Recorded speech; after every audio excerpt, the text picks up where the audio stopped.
Hi friends, ఎలా ఉన్నారు? Welcome to smart education YouTube channel. Dear friends, ఈరోజు daily current అఫైర్స్లో ఈరోజు కరెంట్ అఫైర్స్ అనేది ఒకసారి చెక్ చేద్దాం. మే 1, 2020 ఈరోజు కరెంట్ అఫైర్స్ అనేది ఒకసారి రివ్యూ చేద్దాం ఫ్రెండ్స్. ఫస్ట్, భారత పిఎంఓను అన్ఫాలో చేసిన వైట్ హౌస్. అమెరికా అధ్యక్షుడైనటువంటి డొనాల్డ్ ట్రంప్ ట్విట్టర్లో భారత ప్రధాని మోదీతో స్నేహానికి ముగింపు పలికారు. ట్రంప్ ట్విట్టర్ ఖాతాను నిర్వహిస్తున్న అధ్యక్షుడి నివాసమైన వైట్ హౌస్ ట్విట్టర్లో మోదీని అన్ఫాలో చేసింది. ఆయనతో పాటు రాష్ట్రపతి కోవింద్ను, ప్రధాని కార్యాలయం పిఎంఓను, అమెరికాలోని భారత రాయబార కార్యాలయాన్ని అనుసరించడం మానేసింది. కొన్ని రోజుల క్రితం వరకు మోదీ సహా 19 మంది భారతీయులను ట్విట్టర్లో ఫాలో అయ్యేది. అయితే తాజాగా ఆ సంఖ్యను 13కి తగ్గించేసింది. ఈ 13 మంది కూడా అమెరికా పరిపాలనలో సంబంధం ఉన్న భారతీయులు. వైట్ హౌస్ ట్విట్టర్ ఖాతాను 2.1 క్రోర్స్ ఫాలోవర్లు ఉన్నారు. అయితే 3 వారాల క్రితం మోదీ వైట్ హౌస్ ట్విట్టర్ ఖాతాను ఫాలో అవుతున్న తొలి ప్రపంచ స్థాయి నాయకుడిగా గుర్తింపు పొందారు. ఏప్రిల్ 10వ తేదీ నుంచి వైట్ హౌస్ మోదీ ట్విట్టర్ ఖాతాను అనుసరించడం ప్రారంభించింది. అయితే ఇప్పుడు ఎందుకు అన్ఫాలో చేసిందంటే, ఈ వైట్ హౌస్ అనేది రీట్వీట్ చేయడానికి కొద్ది రోజుల పాటు అన్ఫాలో అనేది చేసింది. కొద్ది రోజుల తర్వాత మళ్ళీ ఫాలో అవడం జరుగుతుంది. ఇంకా నెక్స్ట్ వచ్చేసి, తొలి అంతరిక్ష హెలికాప్టర్కు ఇంజెన్యూటీ ఇంజెన్యూటీ అని పేరు పెట్టారు ఫ్రెండ్స్. అరుణ గ్రహంపైకి తాము పంపించే తొలి హెలికాప్టర్కు భారతీయ సంతతికి చెందినటువంటి 15 ఏళ్ల బాలిక వనిజా రూపాన్ని సూచించినటువంటి పేరు ఇంజెన్యూటీ. ఇంజెన్యూటీ పేరుని అమెరికా అంతరిక్ష పరిశోధన సంస్థ నాసా సెలెక్ట్ చేసింది. ఈ విషయాన్ని నాసా ఏప్రిల్ 30న ట్వీట్ చేసింది. అయితే నేమ్ ది రోవర్ పేరిట పోటీని నిర్వహించగా 28,000 ఎంట్రీలు వచ్చాయి. అందులో మన భారత సంతతికి చెందినటువంటి వనిజ రూపాన్ని సూచించినటువంటి పేరు ఇంజెన్యూటీ పేరు సెలెక్ట్ చేయడం జరిగింది. ఇంకా నెక్స్ట్ వచ్చేసి, రష్యా ప్రధానమంత్రి మిఖైల్ మిషుస్టిన్ ఆయనకి కరోనా వచ్చింది ఫ్రెండ్స్.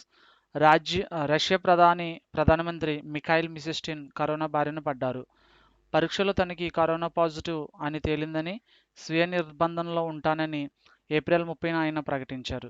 అయితే ఈయన 2020 జనవరి నుంచే రష్యా ప్రధానిగా బాధ్యతలు చేపట్టడం విశేషం.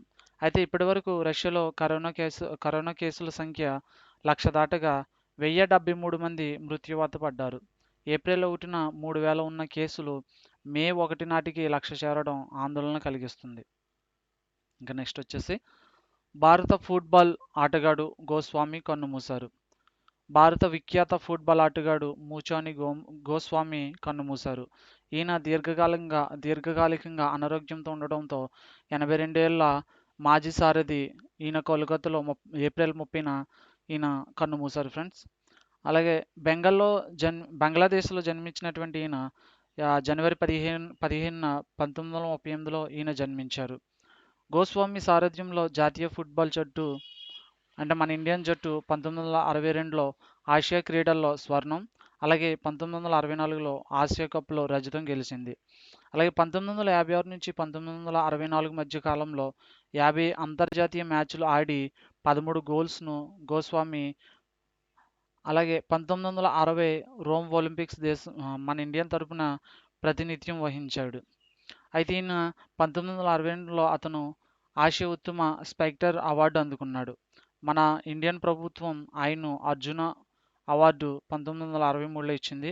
అలాగే పద్మశ్రీ అవార్డు 1983లో ఈయనకి ఇచ్చి గౌరవించింది.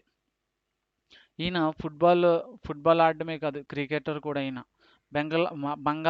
బెంగాల్ తరపున 1962 నుంచి 1973 మధ్యలో 46 ఫస్ట్ క్లాస్ మ్యాచ్లు ఆడాడు ఈయన. 1971 నుంచి 72 సీజన్లో నూచి బెంగాల్ రంజీ జట్టుకు సారథ్యం వహించగా జట్టు ఫైనల్లో చేరింది. తుది పోరులో ముంబై చేతిలో ఓడి రన్నర్అప్గా తృప్తిపడింది. ఇంకా నెక్స్ట్ వచ్చేసి, రాస్ టేలర్కు రిచర్డ్ హ్యాడ్లీ అవార్డు. న్యూజిలాండ్కి చెందినటువంటి సీనియర్ క్రికెటర్ రాస్ టేలర్కు ఆ దేశ అత్యున్నత క్రికెట్ పురస్కారం సర్ రిచర్డ్ హ్యాడ్లీ అవార్డు లభించింది. కరోనా వైరస్ కారణంగా ఆన్లైన్లో జరిగిన వర్చువల్ వేడుకల్లో టేలర్కు ఈ అవార్డు లభించిన విషయాన్ని న్యూజిలాండ్ క్రికెట్ బోర్డు ప్రకటించింది. ఇంకా నెక్స్ట్ వచ్చేసి, ఇక్రిసాట్ డైరెక్టర్ జనరల్గా doctor Jacqueline d'Arros Hughes Hyderabad కేంద్రంగా పనిచేస్తున్నటువంటి అంతర్జాతీయ మెట్ట ప్రాంత పంటల పరిశోధన కేంద్రం ఇక్రిసాట్ కొత్తగా డైరెక్టర్ జనరల్గా doctor Jacqueline d'Arros Hughes April 30న బాధ్యతలు చేపట్టారు. ఈయన బ్రిటన్కి చెందినటువంటి హ్యూగ్స్. ఈయన మైక్రోబయాలజీ వైరాలజీలో ఉన్నత విద్యను అభ్యసించారు. ఇంకా నెక్స్ట్ వచ్చేసి పాకిస్తాన్ జాతీయ assembly speaker Asad Qaiser corona virus బారిన పడ్డారు. ఈయన ఏప్రిల్ 30న నిర్వహించిన వైద్య పరీక్షల్లో ఆయనకి కరోనా పాజిటివ్ చేరింది. దీంతో ఈయనతో పాటు ఆయన కుటుంబ సభ్యులు అధికారులు క్వారంటైన్కి తరలించారు. ఇది ఇలా ఉండగా పాకిస్తాన్ ప్రధాని అయినటువంటి ఇమ్రాన్ ఖాన్ కూడా కరోనా భయంతో భయపడుతున్నారు. ఎందుకంటే కరోనా పాజిటివ్ తేలిన ఈయన అసాద్ 2 రోజుల క్రితం ఇమ్రాన్ కలవడం దీనికి కారణం.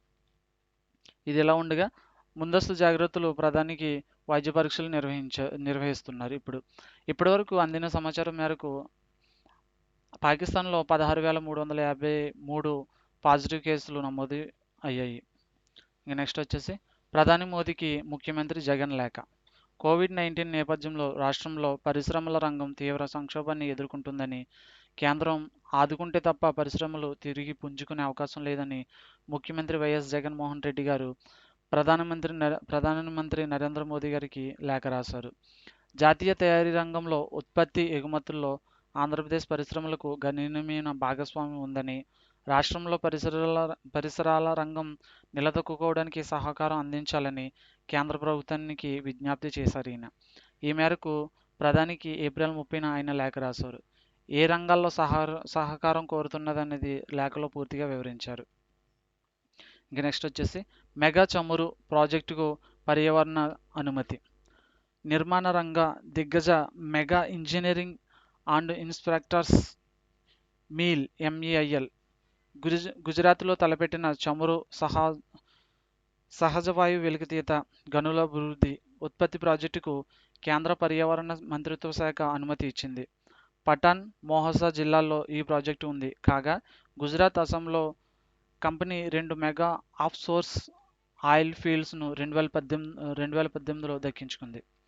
ఇంకా నెక్స్ట్ వచ్చేసి కేంద్ర మంత్రులతో ప్రధాని సమావేశం. కరోనా వైరస్ మహమ్మారి కారణంగా సంక్షోభ పరిస్థితులను ఎదుర్కొంటున్న ఆర్థిక వ్యవస్థకు ఊతమిచ్చే చర్యలపై కేంద్రం దృష్టి పెట్టింది. ఇందులో భాగంగా విదేశీ పెట్టుబడులను ఆకర్షించడంతో పాటు దేశీయంగా పెట్టుబడులను ప్రోత్సహించేందుకు అనుసరించాల్సిన వ్యూహాలపై చర్చించేందుకు కేంద్ర మంత్రులతో ప్రధాని మోదీ ఏప్రిల్ 30న సమావేశమయ్యారు.